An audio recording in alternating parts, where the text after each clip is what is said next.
Hogstye.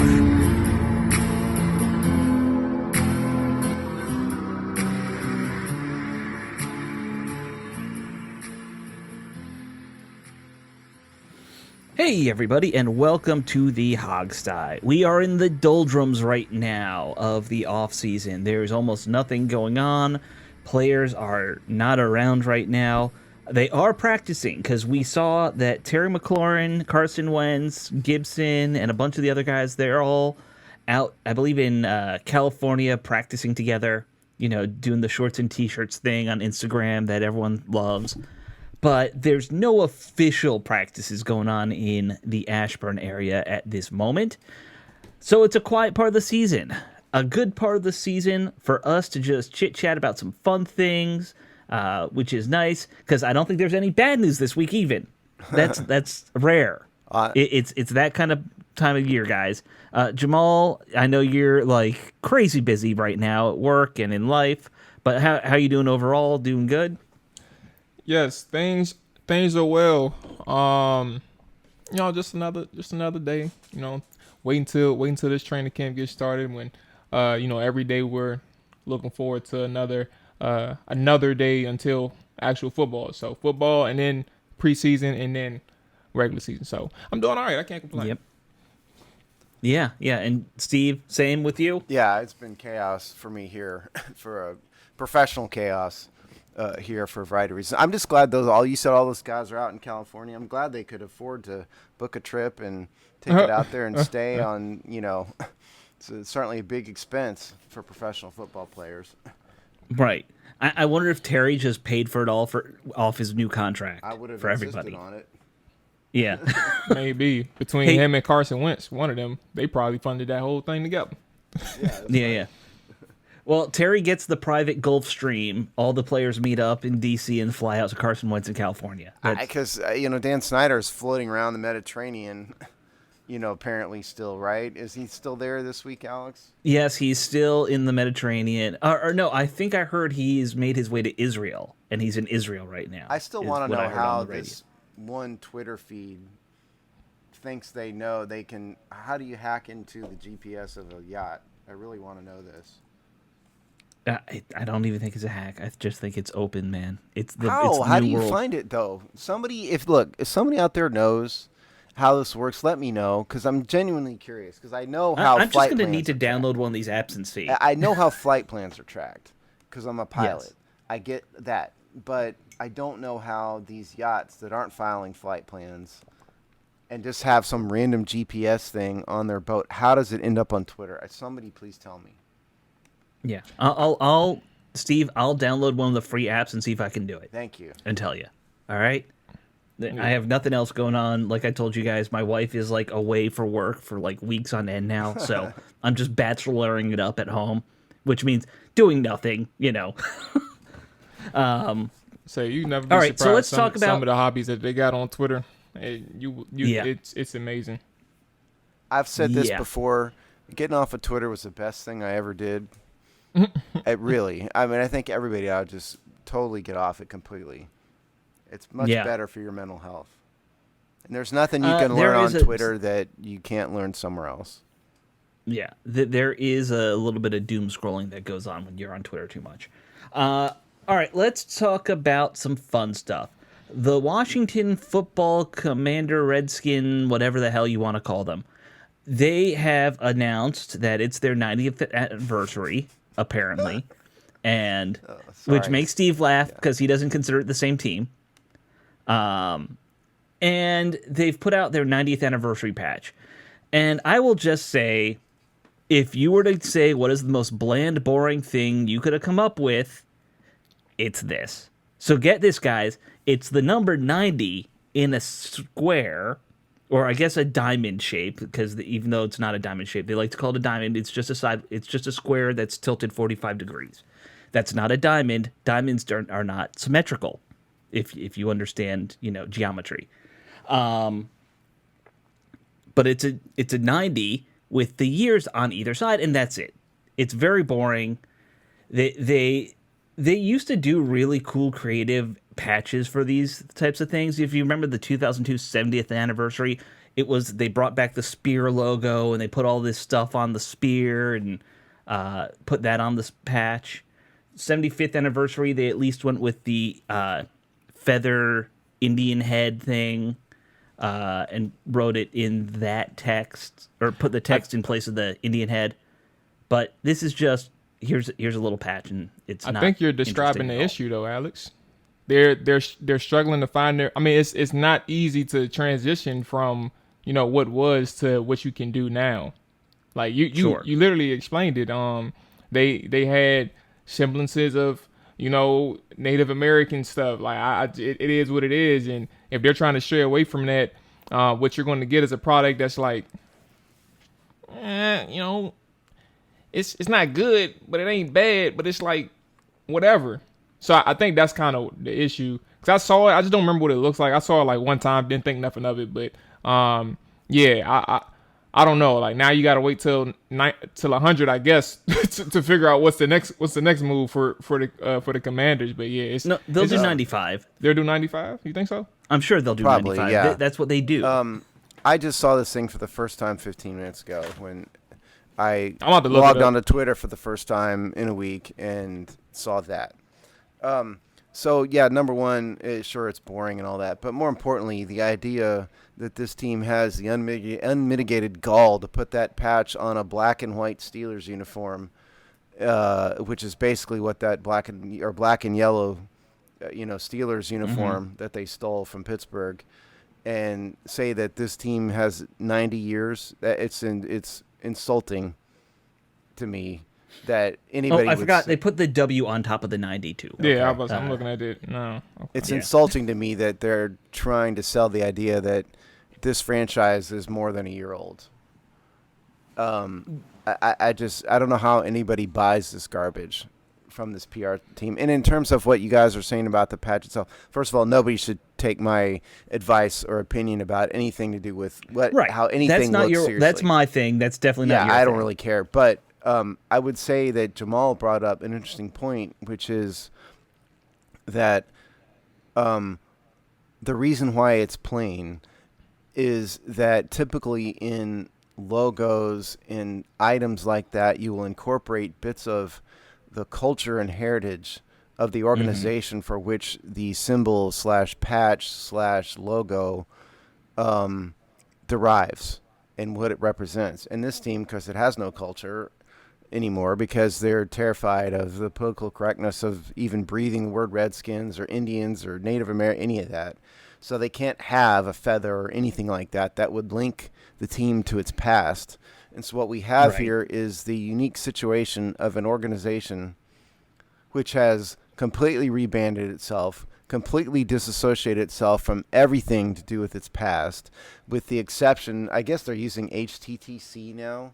I guess that's Yeah. about the only link to the past. Even if you notice, they're even referring to older players from years gone by as former Commanders, Right. So they've put out a logo celebrating 90 years, but simultaneously they're pretending that there was no past, which I find that to be hypocritical and kind of a pointless display of symbolology, for lack of a better word I just made up, for Yeah. the purpose of marketing.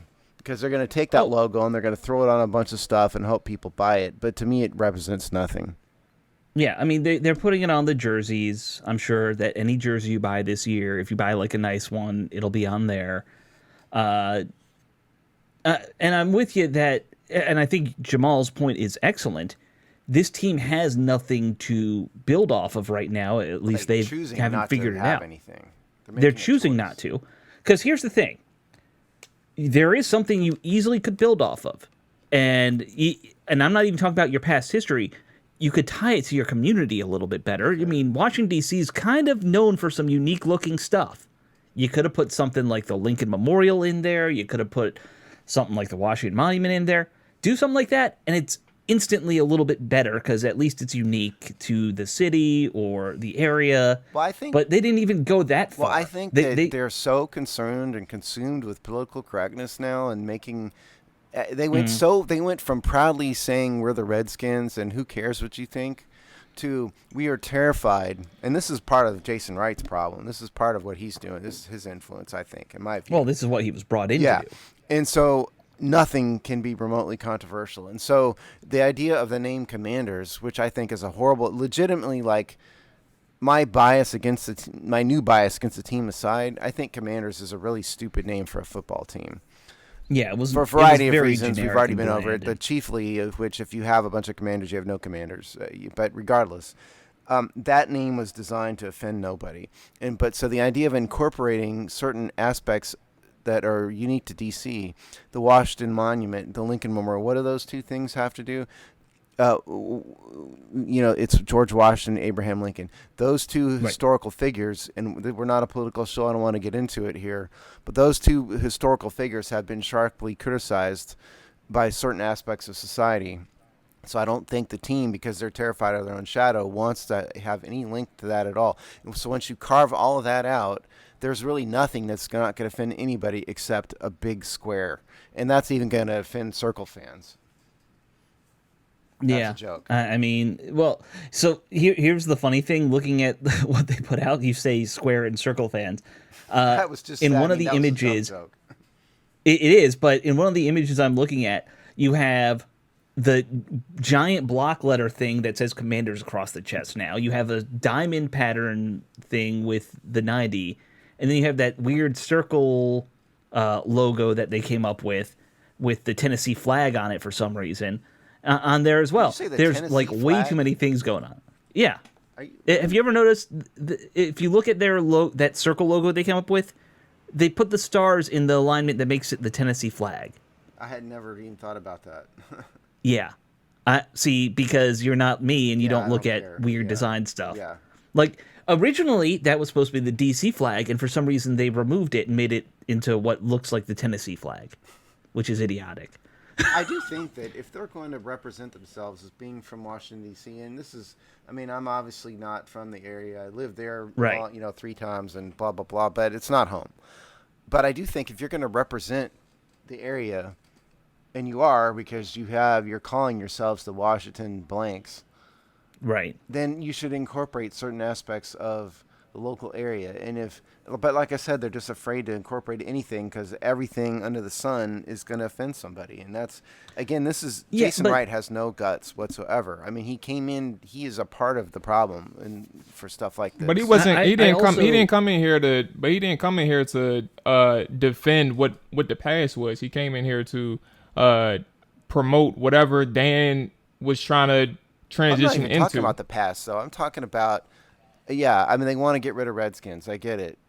But I'm talking about incorporating some like local DC stuff, and my opinion of it is that they haven't because of the reasons why I'm saying. And I mean, they dumped Redskins. I'm not expecting them to call themselves Redskins anymore. That's not really where I'm going with it. I don't even think it's fear. I think they are flat out. Jason's not from here. No, the only They person don't have ties. in management who's Yep. like local is Marty Herney, and he's not. Doing And he's not involved in any. Yeah, of he's this. not he's not involved with business. I think that's part. Alex, you're spot on. With like the location and stuff like that. Like, Jason Wright isn't even reaching. He's not.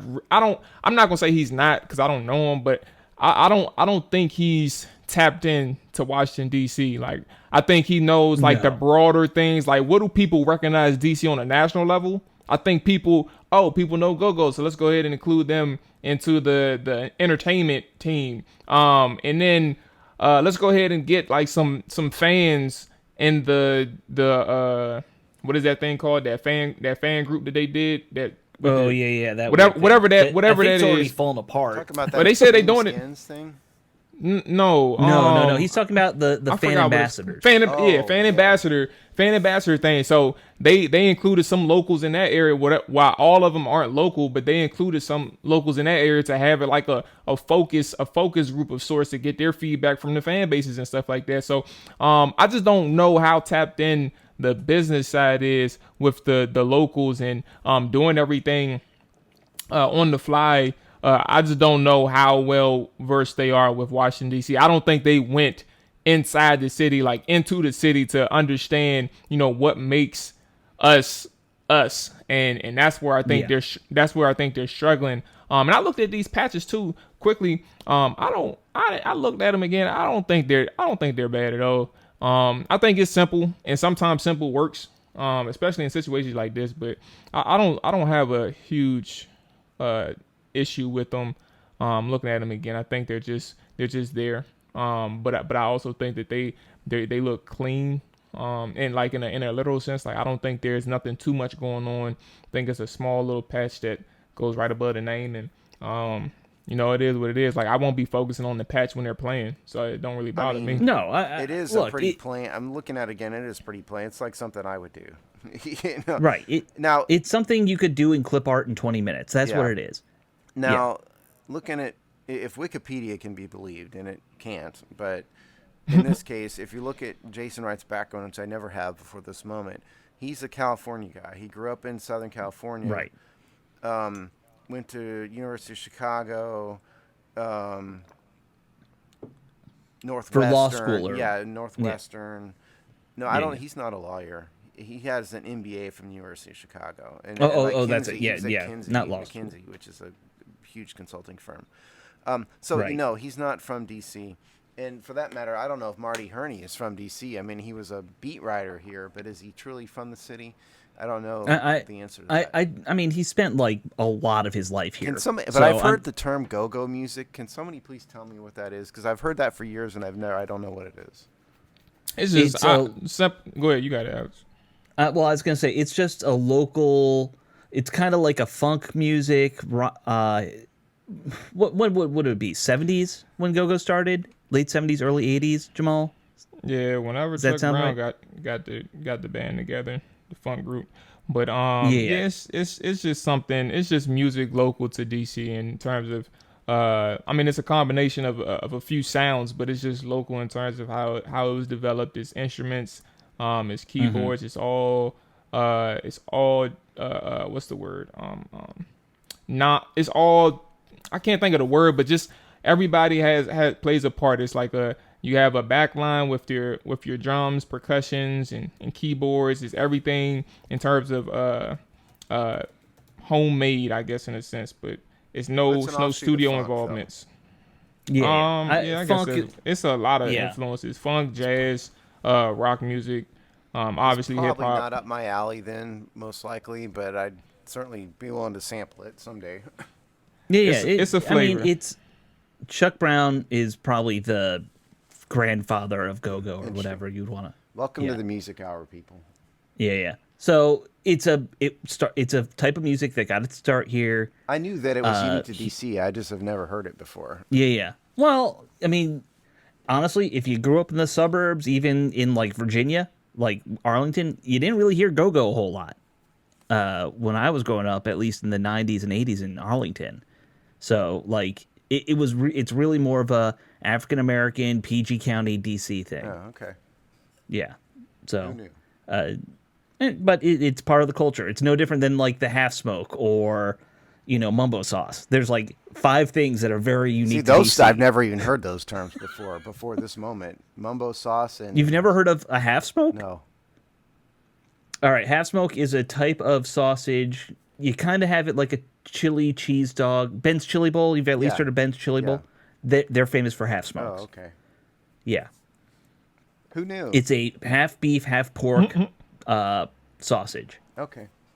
Yeah. Anyway, so point is to drag us back to the team.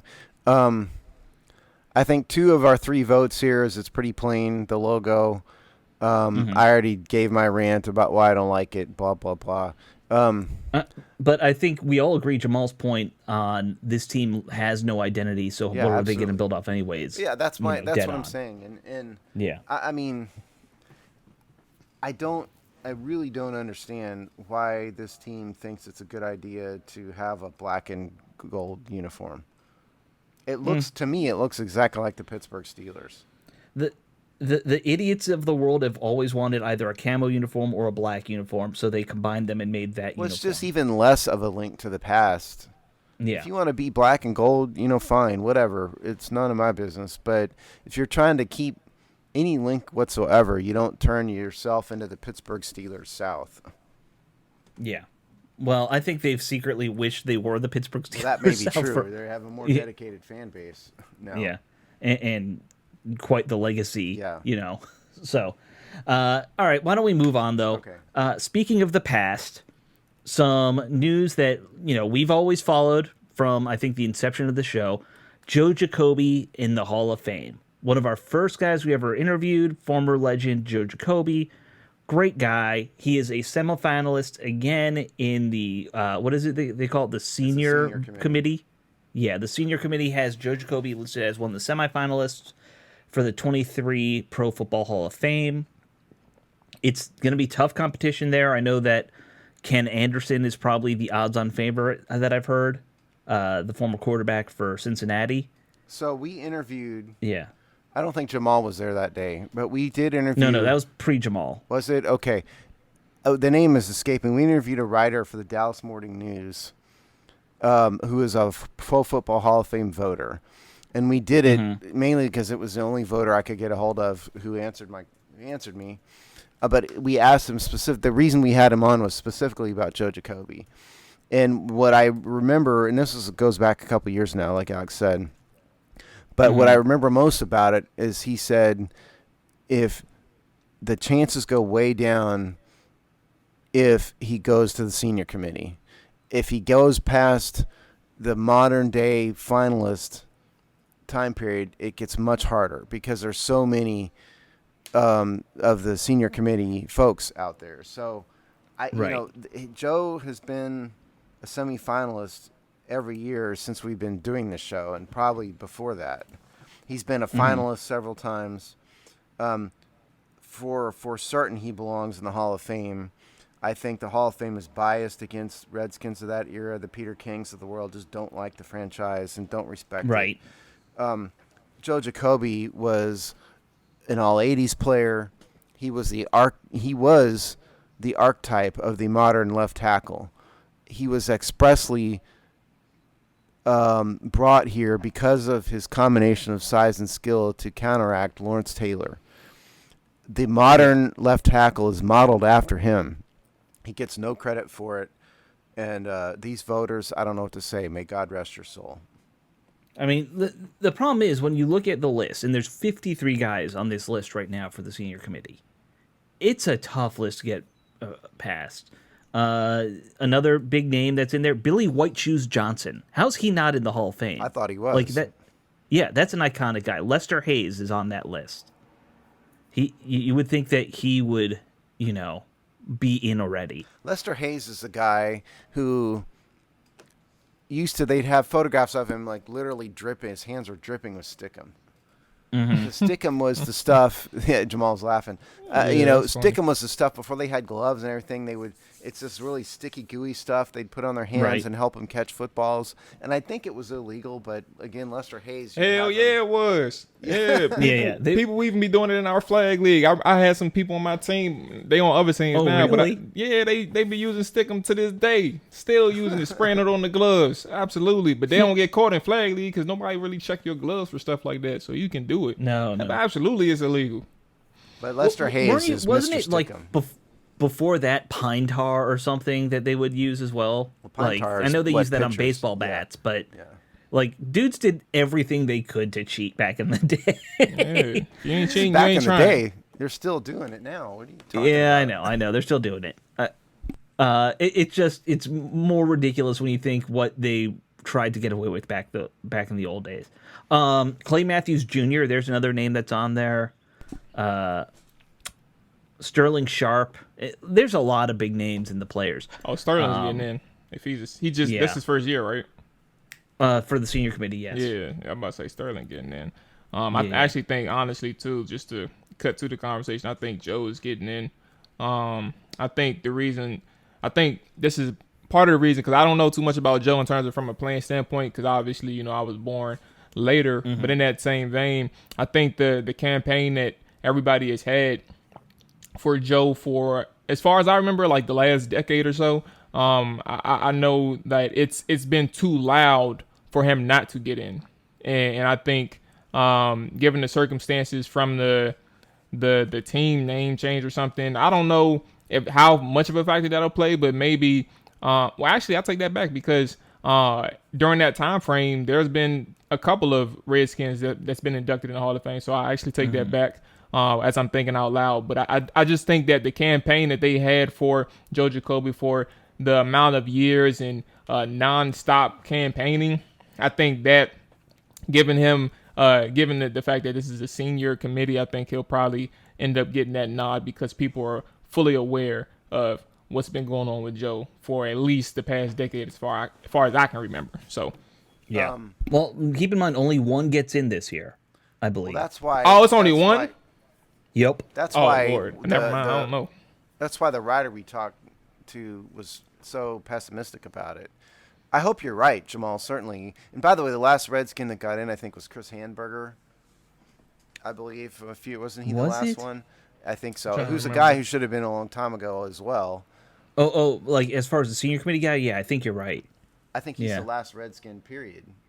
Yeah, I Yeah, was. That's why I was speaking of the last Redskin. But I think Yeah. that was a couple years. It's like it was recent, like within like the last 5 Yeah. years. I think it was a Redskin that got in, but it wasn't the Redskin that people. You guys were want to thinking. hear Well, my Chris wait. Handberger story? In a second, but didn't the GM just get in, Bobby Bethard? I think he yeah, was I think. before. Wasn't he? I think he was before Handberger. Let me Google. Let's hear the story though. Okay. Yeah, So when I lived, the last time I lived in Upper Marlboro, Maryland, in the DC area, was in Upper Marlboro, Maryland in the mid-'90s, which was my first duty assignment as an Air Force officer. I had a Ford. I drove a Ford. And so I needed to get service. And so I drive to the Upper Marlboro Ford dealership. And I'm sitting there waiting on them to do whatever it was to the car. And then what do I hear over the loudspeaker? But Chris Handberger, you have a phone call. And I was like, well, hold on a minute. There cannot be two Chris Handbergers in this world. Certainly not in the D.C. area. No. And it turns out he was like a salesman at this Upper Marlboro Ford dealership. So I spent the next half an hour walking around the Ford dealership trying to find Chris Handberger because he was my first football hero when I was Sure. very, very, very young. I didn't even really know what football. And the reason was I had a number 55 Redskins candle, and so he was my first hero. And I never found him, that day. So I never met him, never saw him. But I remember being amazed that he was working at the Ford dealership, and then it occurred to me, it's, well, those guys didn't make lifetime No. money. They did. None of them did. If you made $100K a year, that was like elite in his Yeah, era. yeah. You know? Yeah. Yeah. So anyway, that's my only almost pass with Chris Handberger greatness was at the Upper Marlboro Ford dealership. If any of you know where Yeah. that is, Yeah. So I don't know Chris if it's still there. I don't know. I wouldn't be able to tell you either. Chris Handberger was 2011. I was the last player, and then, well, excuse me. Let me be more specific. 2018, Bobby Bethard. But Okay. 2019, if fans want to claim him, Champ Bailey, he was inducted into the Hall of Fame too. So he was there for like 4 or 5 years, obviously with Washington. But before Bailey was Handberger, and that was 2011. So Bethard was 2018 though. Yeah, Anyway, right. because what I remember about that is because of his health condition, I think they had maybe Joe Gibbs up there with him. Yeah, because he's got Alzheimer's or Yeah, dementia. and it was I kind of can't hard remember for him which. to kind of function now, which is sad Yeah. to see. Okay, I personally don't claim Always. Champ Bailey because I think No. Bailey, He's a Bronco. he thinks of himself as a Bronco, and so I personally don't claim Yeah. him. By the way, so obviously the senior committee is also going to be doing coaches. 2 Redskins coaches are on the list: Marty Schottenheimer and Mike Shanahan, for whatever that's worth. The guy who I think they need to put in, and it annoys me still that he's not in there, is Don Coryell. I mean, the guy invented the modern NFL offense. How's he not in the Hall of Fame? By the way, Rick Gosselin was the reporter we interviewed. The That's Dallas Morning right. News reporter we interviewed, and I don't He think was he's nice. with the He was a Dallas nice Morning dude. News anymore. I think he's moved Yeah. on. But yeah, I think the problem with those two guys, Alex, is that neither one of them have Super Bowls. To their credit, Marty Schottenheimer Dude. doesn't. No. Mike Shanahan does, but He has Shanahan two, destroyed his reputation here in Washington. So, Mm-hmm. and some of that's his fault. Some of it was the team's fault. We could have a debate about that. But in Don Coryell, as much of an offensive innovator he was with San Diego, who didn't win anything. No, they were terrible. They weren't terrible. Honestly. They were really good some years, but their defense was terrible, and so they never got it done. Right. And so Did they even make a Super Bowl under him? I don't think they did not. even made got a that couple, far. I think maybe conference championship games, maybe, but they Right. definitely didn't make a Super Bowl. And so I think that he's just hurt by that. You know, he didn't get it Yeah. done. It's a terrible reason for him not to be in there, just because of how important. I'm with you, I mean, but if I you- just think that's the reason. Yeah, if you were to say the two most important offensive minds of the 1900s, it's probably him and Whoever came up with the West Coast offense would be the other one. yeah. I don't know who Yeah. that is, but somebody. Well, it's the coach. I of the guess. 49ers I back guess in the Bill day, Walsh probably, Yeah, Bill Walsh. who's already in the Hall of Fame. Right. Coryell and Bill Walsh are the two most important offensive minds of the 20th century in football. So, like, him not being in there is insane to me. Sorry. But in terms of Jacoby, I mean, I think it's a crime against humanity that Joe Jacoby is not already in the Hall of Fame. And we certainly in the early days of this show and the website, we did as much as we could for him. We wrote, we wrote columns about it. We tried to do a We letter. had a letter writing campaign. Yeah, and we had Joe himself on twice, maybe 3 times. Yeah. But I know there's one interview out there that's got a pretty good amount of hits on YouTube. the That first we one did. Yeah, probably 2016, I think. Yeah, because that was a pretty comprehensive interview. Yeah. So I certainly wish him the best. We haven't heard from him in a while. Hope all is well with him. Yeah, we used to communicate with him on a pretty regular basis and kind of got away from him in recent years. Right. Well, okay, so that is what it is. We'll see what happens with Joe. I'm hoping he gets in at some point. I really am. Before he, I think he's say this, hurt. but before he passes away, I'd hope that he gets That a whole chance. group of hogs, I think, is hurt by the fact that, number one, a lot of these writers are New York writers and don't like Washington.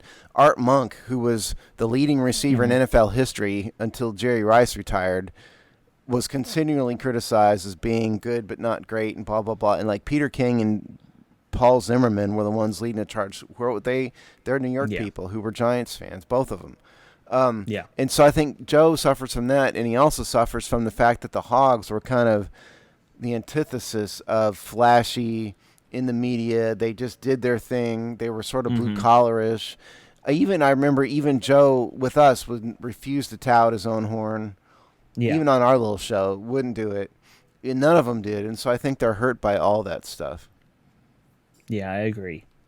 All right, why don't we move on, though? So our writer Dave Earl, had a good article that he put up today, or was it yesterday? It was Friday. Yeah, okay, Friday. For those listening, I forget that yesterday doesn't work. He put up this thing Friday critiquing someone else's opinion piece about the idea of trading Taylor Heineke. It was in Commander's Wire that somebody came up with this notion that, well, you have Carson Wentz and you have Sam Howell, you don't need Heineke.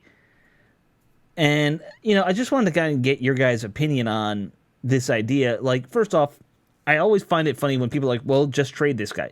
I don't think there's any trade partners out there for a Taylor Heineke move anyway. But even if there were, why would you make that move this year? It doesn't make sense to me. That was what Dave's point was. And by the way, Commander's Wire is USA Today, Washington, whatever. That's right. Is what Commander's Wire is. But, what I've seen in our comment section, and I can't speak for Twitter anymore, but I've seen the comment section, it appears as though there are people who are really, really, really negative on Taylor Heineke. And there's a small handful who are kind of fans of his. What Dave's point in Dave's column was, we should have had Dave on to talk about this. Too late. I could try to get a hold of him now, maybe. But, Yeah, anyway, too late. But what Dave's point is that Taylor Heineke is the perfect backup.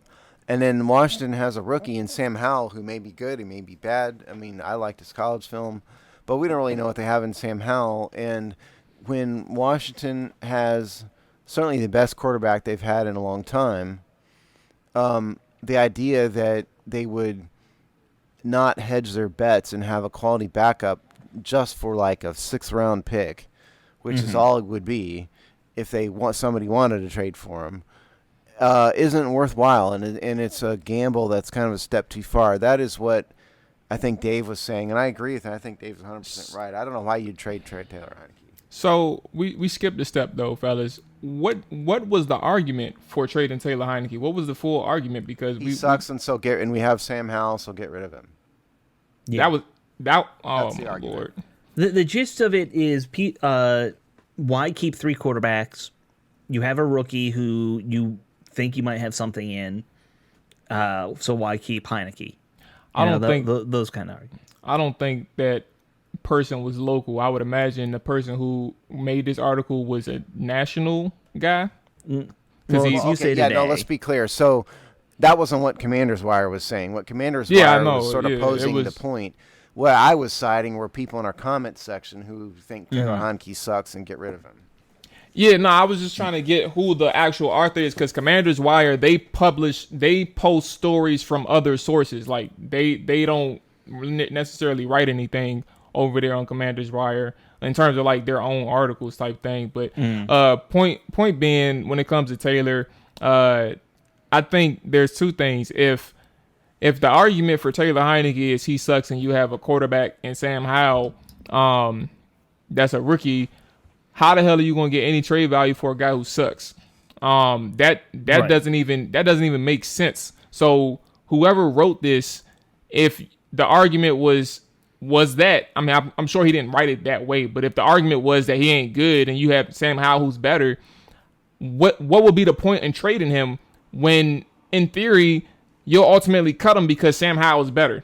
That is sometimes where you kind of write things, and you're writing things just to fill in time, but it's a BS argument. Like at least strengthen up your argument. I said last season during the season, I said at the very least, what Washington could do, because you're going to need a quarterback this offseason, have Taylor Heineke play his ass off in those last. At the moment, this was during the 4-game win streak. So I was like, have him play his ass off, because at the very least you could dangle him out there for trade bait. You can use him to get some picks, and you can worry about your quarterback after that. But I think the moment, in any moment, was to trade him is if he played strong that second half of the season. If you won those 4 games and you won more games after that, then you're in good shape to use him as trade bait. But now he fell through. You saw that he was truly a backup quarterback, a serviceable backup quarterback. Why the hell would you trade him now? And if he sucks like you think he does, how does your argument make any sense? How is anybody going to bite on a player that sucks when you're going to cut him if he's not better than Sam Howell? That is my response to the argument. But my opinion, and I'll be quick with mine, Steve. My opinion is, look, Heineke is he's proven to be a serviceable backup in terms of a spot duty guy. He came in, provided an instant spark in the first game against the Chargers. He provided an instant spark, not knowing Ryan Fitzpatrick was going to miss the whole season. Like that's what you need out of a backup quarterback. Somebody who can come in, immediately keep that team afloat, have a different dynamic than your starting quarterback, which is perfectly fine, but also know that he's a spark plug who knows how to make plays happen. And if you can use that for a game or two, if your starting quarterback gets hurt, take it. And until Sam Howell shows, if he may even show it in the preseason, who knows? But if Sam Howell needs some more time developing and proving himself as a worthy backup and ultimately a starter down the road, you keep Taylor Heineke as that number 2 until you're ready to move on. So to be clear, the column that Dave cited in his column on our site was called "Should the Commanders Consider Trading Taylor Heineke" by Brian Manning, dated July 3rd, 2022. And what Manning is citing is Brent Sobleski of Bleacher Report. Yeah, I was about to say it had to be a different article. Well, and what Sobleski did was do a one player every NFL team should consider trading, and Sobleski identified Heineke as the player for Washington. So that is where the Commander's Wire thing came from, and that's where Dave's column came from. Yeah, I mean, I think it's kind of a bit of backwards logic for people to go, okay, we liked Taylor in the beginning, now we don't because he sucks and he's terrible, so yeah, no problem, let's just trade him. Well, you had a former number 1 overall pick in Baker Mayfield who may not be the next John Elway, but he also doesn't totally suck. And we're going to get to that trade here. But they Yeah. didn't get a ton for him. And so the idea you could trade Taylor Heineke for anything more than, if he really does suck, any more than a cup of coffee is not realistic. And in terms of Sam Howell, I like Sam Howell. I think Sam Howell put good college film on, but he was very inconsistent in college. He was very hit or miss. There were times he looked great. There were times he looked terrible. So what we're going to get from Sam Howell in the NFL is a giant question mark. And maybe he'll go the way of Josh Allen, who also looked inconsistent at times in college, and greatly improve himself and become a solid starter. Even Josh Allen regressed to the mean last year, but he's just so athletic and can run. He kind of makes up for it. He's not a great passer, newsflash, necessarily. But regardless, it's way too early. I mean, they'll just, if Sam Howell's that great, they'll just cut Heineke because there's not going to be a huge market for him. And I don't think they're going to cut him. I wouldn't think they'll cut him this nor year. should they. Yeah. I think, look, we'll see what Sam Howell is in a few weeks when preseason starts. We're going to see a lot of Howell. And like you said, he's a big question mark. But in my mind, that question mark he could be a good starter.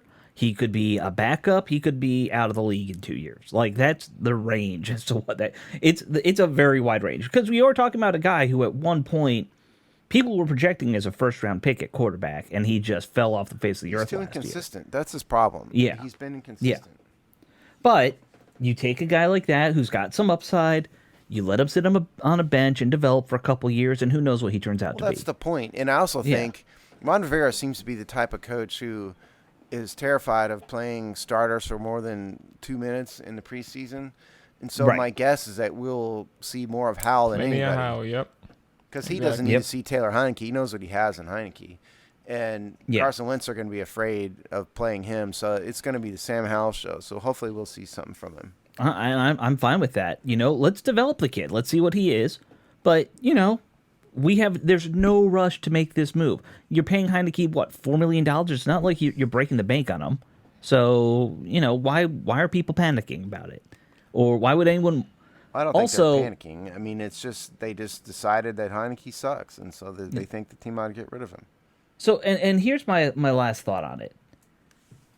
I don't think that the offense that Rivera runs is particularly well suited to Taylor Heineke. Or not Rivera. Scott Turner. Turner, yeah. And, you saw a lot of this. You mentioned it a little bit ago. Baker Mayfield finally getting traded to Carolina for a conditional 5th-round pick. So there were a lot of chatter on, the local radio and stuff about which trade was better, the Wentz trade or the Baker Mayfield trade. One thing I don't think anyone really talks about, I think Carson Wentz fits what we want to do here in D.C. better than Baker Mayfield would. I think they want, if Turner is very influenced by the Air Coryell offense, which is a lot of deep ball passes, I'd rather a guy like Carson Wentz than Baker Mayfield for that. I think Mayfield's more of a, he's smaller, he scrambles around, he hits a lot of outs and a lot of shorter stuff too. I think Wentz is the bigger arm. So I think he fits better here.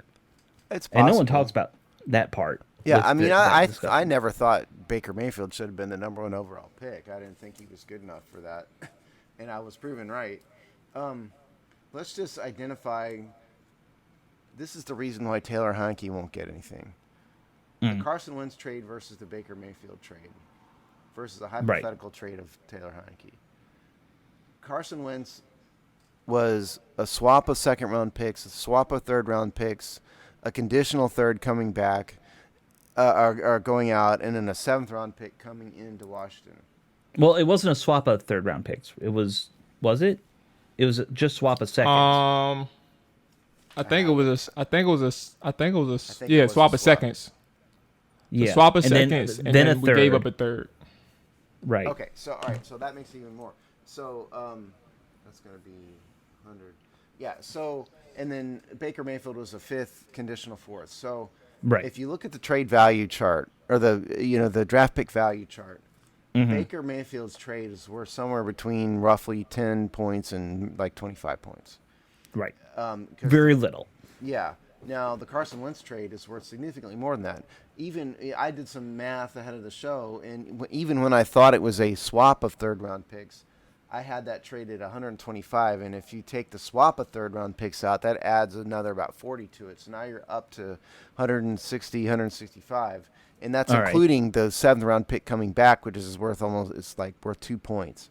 And so Right. the Washington, if that to the extent that that table is valuable to you, Washington paid a lot more for Carson Wentz than Baker Mayfield. Now, Baker Mayfield is a guy who's still viewed as a projected starter. Certainly, that's why Carolina brought him in. Right. Nobody's going to think that about Taylor Heineke. And so you have to think that Heineke's going to be like a seventh-round pick.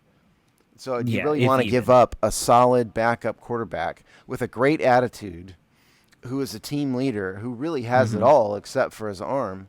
If he had a great arm, he would be, an elite level quarterback, I think. He probably would. Yeah. Yeah, but he doesn't, so he's not. But I mean, is it really worth getting rid of that for a 2-point value seventh-round pick? I don't think so.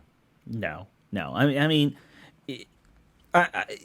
some team would have to be drunk to call up and offer anything worth taking for Heineke. Looking at what they got for Mayfield, I mean, Yeah. Which, by the way, I think they got a great deal for Mayfield. Even if you don't think he's a top line starter, he's better than what Carolina has. So, which was a bunch of pork. Yeah. I would much rather have Baker Mayfield than who was it? Sam Darnold they were projecting to have starting. Well, I mean, Darnold has kind of had his shot, and Baker deserves a second shot, but I don't think either one of them are great. Yeah, they're both like in the 20 to 30 range of starting quarterbacks. Probably. Must say, yeah, Donald is clearly his time is up with them trading for Baker. So, it's what I mean. Obviously, they're gonna have a competition, but I mean, if they trade him for Baker, you got two young veterans at that point, trying to figure out their situations. They not too enthused with Sam Darnold, and I mean, to be fair, he was absolutely terrible last year, so it don't even matter. The phrase "young veterans," I know what you meant, but like it's an interesting phrase when you think about it. That was the first time I really said it too. But they've had 3-4 years in the league, so and they still young, so they're gonna get opportunities after this, but it ain't gonna be no opportunity for no starting spots if it don't work out this year. And by the way, I should have mentioned that the Browns are eating $10 million of Baker's cap space, and then $5.5 million go to the Panthers, but the Browns have a ton of cap space, $48 million under the rule of 51. They don't care about $10 million. It matters to them not. They're hardly paying anybody anything. And so that's not even really much of a price to pay for them. So it really has very little value to them. Right. Yeah, I mean, that is a huge factor in this, too, that whole, the Panthers got him for almost nothing, and they're paying him almost nothing for what's going to be their starter. And, maybe he'll bounce back a little. He had a terrible year last year with the Browns, I know. It's also the Browns, I mean, they're cursed. Yeah.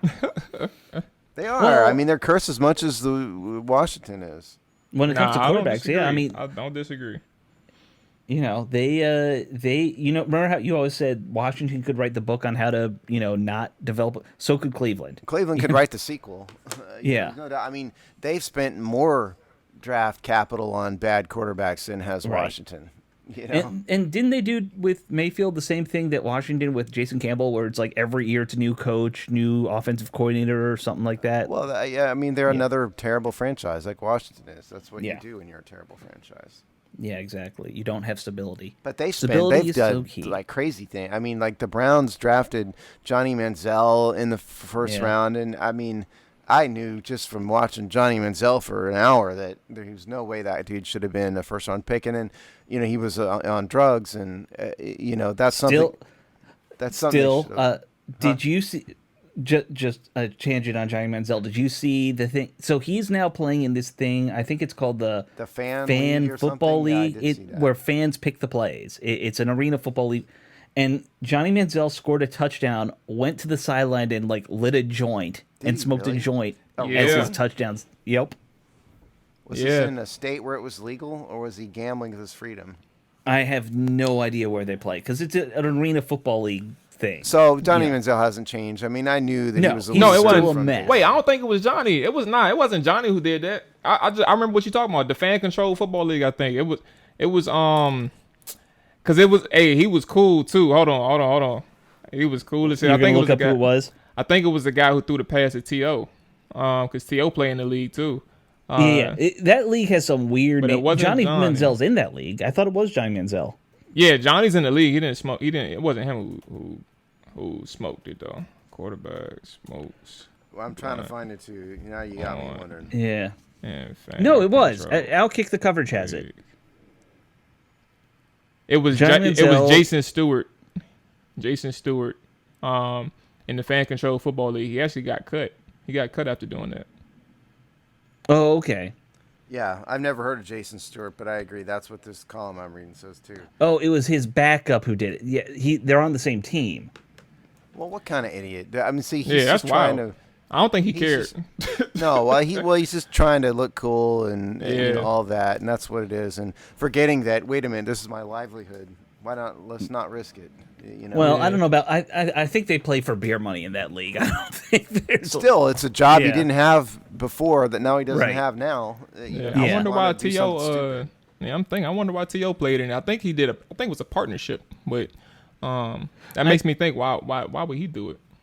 There's Well- a lot of these proposed little minor league football leagues like this out there that, we've done some of them on It's Just Business. Yeah. There's more than people realize because most of them don't even come close Yeah. to making it. No. Well, To is almost 50 too. Like that's the crazy part. He's and he's still playing in that. But you remember Chad Johnson went and played in the Mexican Football League at like Did? 45. Chad Yeah, Johnson? There's a such Yeah. thing as a Mexican football league? I thought it. there is.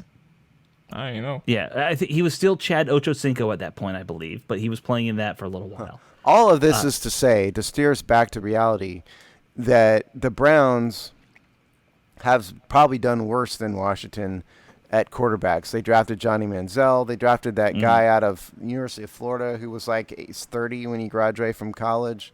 Oh yeah, Are you- yeah. That's OK State. Brandon Brandon Weeden. Yeah, him. Yep. Yeah, him. I mean, and Manziel or Mayfield. The Browns have done as bad, if not worse, than Washington at quarterbacking. So is it surprising that they screwed up Baker Mayfield? And no.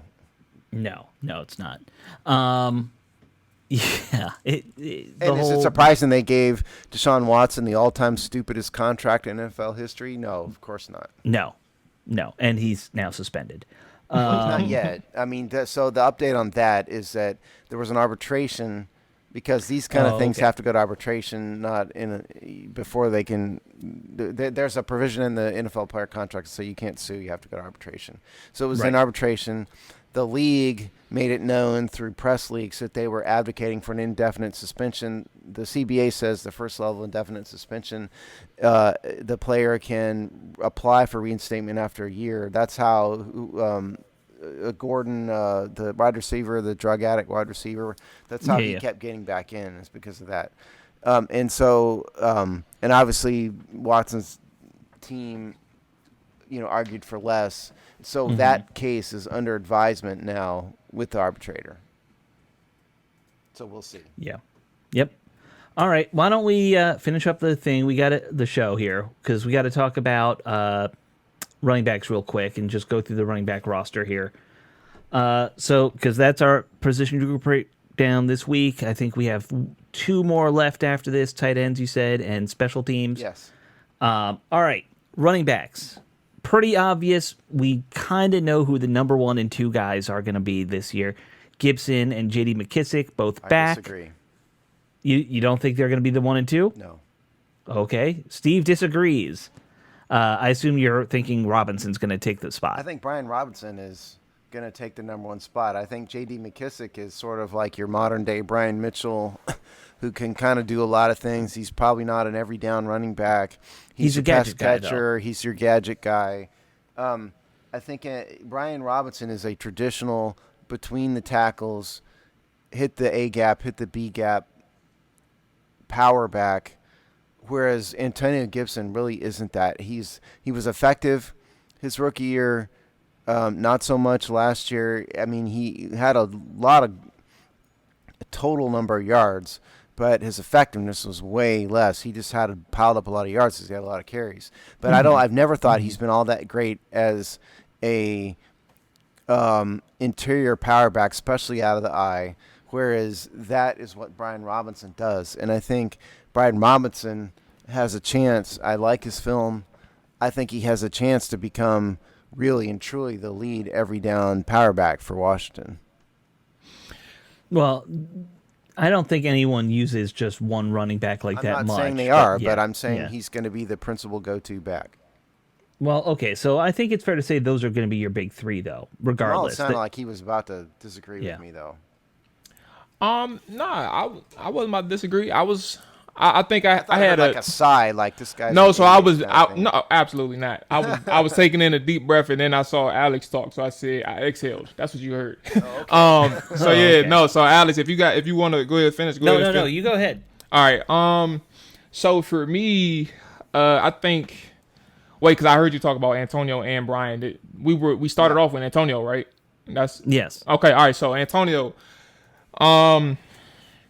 It's weird, man, because I've been looking at Sam Cosmi's film. So obviously, when you see the run plays, you see a lot of Antonio from last year, and I think like it's a mix of good and bad, and it's a lot of good. But when you see some of the issues in terms of like what Antonio does at the line, I think he's very robotic in his processing. Like think of how when people say like Kirk Cousins was in his processing and his dropbacks, like if X is not where what I need to see, like from what I saw on paper, then I'm just gonna dump it off, or I'm gonna hit this guy because of the coverage dictates where I'm supposed to go. I'm not gonna make a play. I'm not going to potentially create a turnover for our offense. I'm just gonna go ahead and be safe and do what I'm supposed to do if the coverage dictates XYZ. Antonio understands run assignments. He understands, what is supposed to happen if, their holes are filled. He knows exactly what he's supposed to do. But I think what he lacks is the instinctive ability to make a play outside of what the design is. So, for example, I'm specifically talking about like inside zone and things like that. Outside zone, sometimes power plays, he understands like the power concepts, and he can just go downhill because that's kind of what that's kind of the type of back he is in terms of being able to just hit a hole and go. Like that's all Antonio really does. He doesn't have the patience to really set up and things like that. And it's more so when you see him on those outside zones. He can kind of make some things happen, but inside zones is where you kind of see him struggle in terms of being able to manipulate defenders, being able to have that patience to set up his blocking and understand that, if this linebacker is here, I know that in this combo situation, I'm going to have help on the second level. So let me go ahead and make some things happen and buy my blocker some time so I can get to the second level of a defense. And sometimes he does it, but it pops up in terms of consistency issues, and like that's where you don't trust him. If it keeps popping up in terms of like why doesn't he do this all the time, or what is he missing, I think that's when you run into those issues. So for Antonio Gibson, I think he's a good player and he flashes a lot. He's able to make plays in terms of making defenders miss and even run through tackles. But I think when it comes to being going above that average ability, like how do you make a good running back great? How do you make a good let me actually skip that part. How do you make a good running back very good? Like not even skipping to the great part. Like great takes a lot. Adrian Peterson, Le'Veon Bell, in terms of Le'Veon Bell's prime, like his peak. Like I think that's what you're not seeing from Antonio Gibson, who flashes the capability, but he's missing so many opportunities because of some things that he's lacking instinctively. And I think that's kind of what the running backs like Brian Robinson we'll ultimately get into, you'll see some things from Brian Robinson who does things more instinctively and has that one cut ability where he can set things up. Also, but also like if he sees something from a 3-level standpoint, he can kind of find those holes, those cutback lanes and things like that, and make things happen for an offense. Yeah, Jamal's totally right. Antonio Gibson does not have the natural instincts of a traditional running back. If you watch a lot of running back film, you can see it. Even at like a Pop Warner league, you can see it.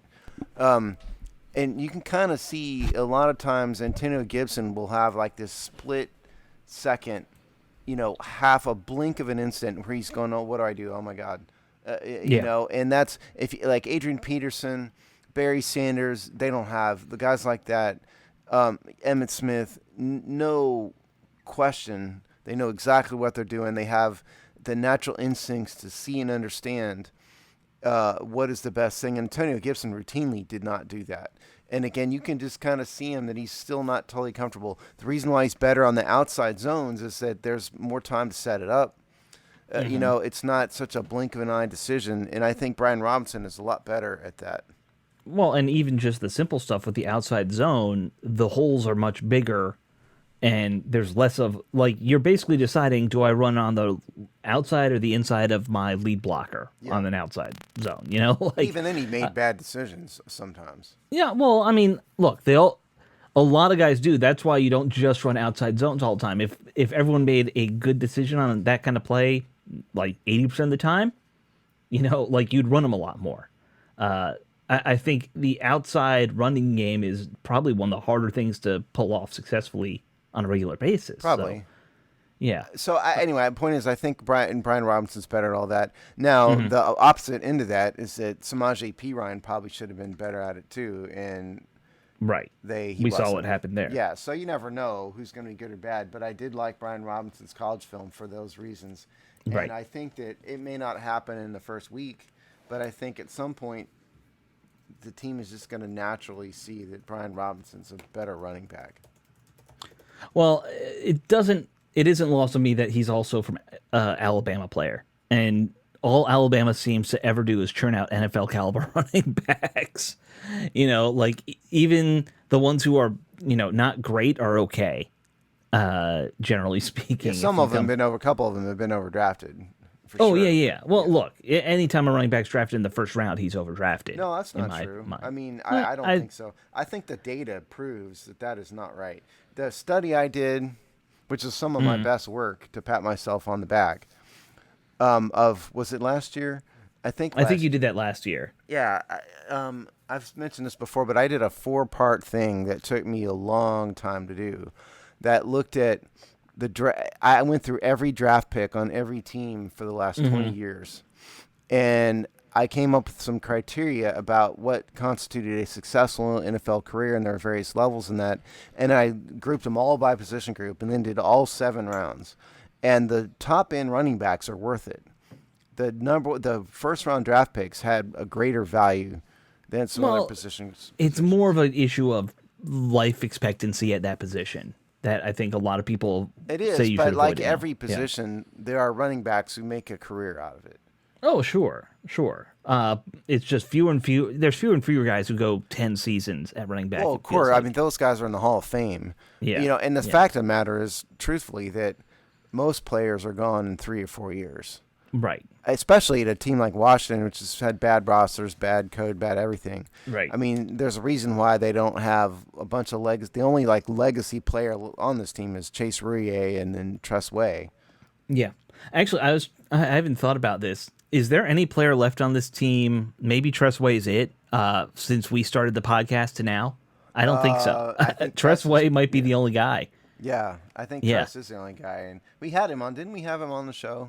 Yeah. He was the guy with the board game, right? Yep. Yes. Yeah. We had him on the show. He was good. I remember. He's a nice dude. Yeah. Everyone always says how nice the special teams guys are. So it's just what it is.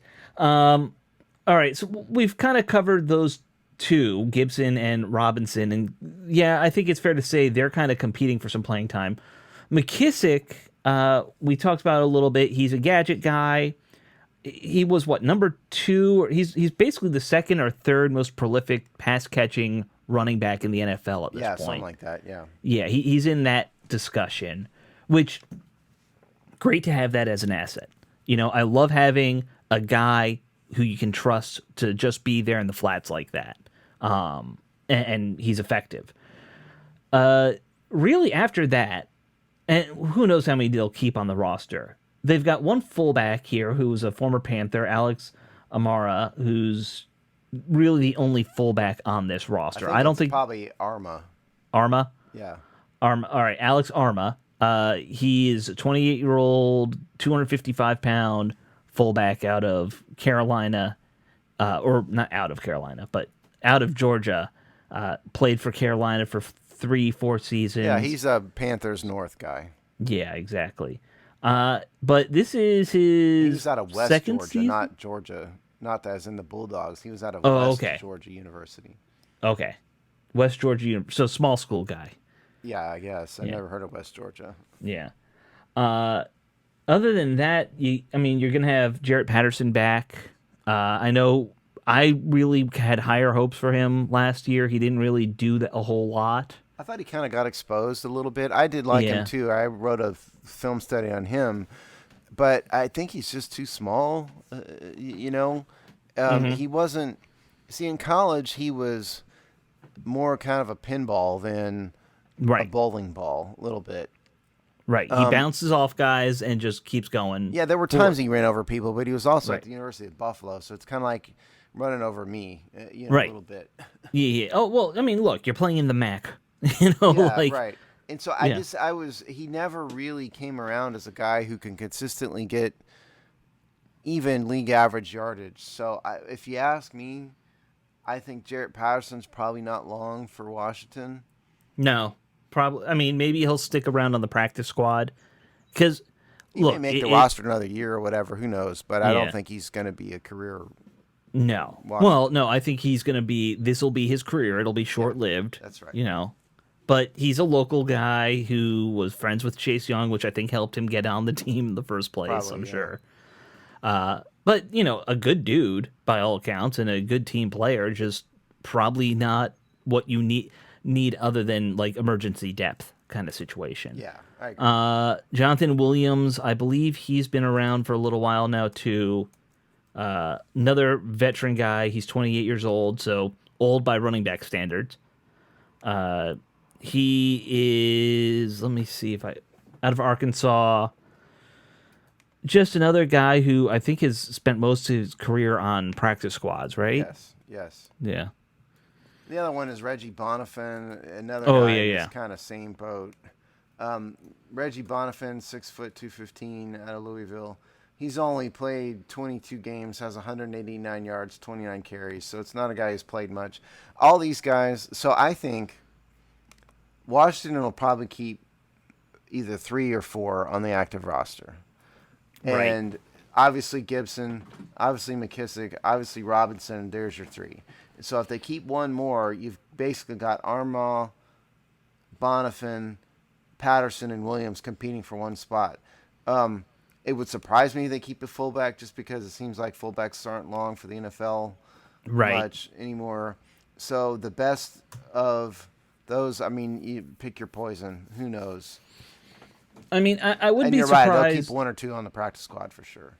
So it wouldn't surprise me if they kept Arma just to have a special teams guy, that kind of Yeah, possibly. fullback. Yeah. I kind of wonder with Robinson. I now haven't watched his film. I assume since he played at Alabama, he's used to playing a run heavy system. That's what Alabama does. So he's probably used to running behind a fullback. That would be, my one thought about that. But, guys can change that. That's not too hard. So I wonder about stuff like that with him. I would guess if he's not making the team, he's not making the practice squad, right? Like if you're going to do anything, Who, Armah? yeah. Well, if you're going to never keep a know. fullback, I mean, you're not going to, yeah. I hear your logic, but on the other hand, sometimes they do weird things with the practice squad. In True. particular, since it got expanded, and so it may be that they just think he's a good football player, and Right. they want to keep him around, and it's possible. Yeah, I guess so.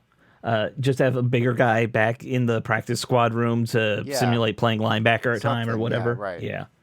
I can't remember you who can I do just that. quoted there with the football player. I know who he was. was it it? was Scott. Oh, that's Scott? right. Yeah. Yeah.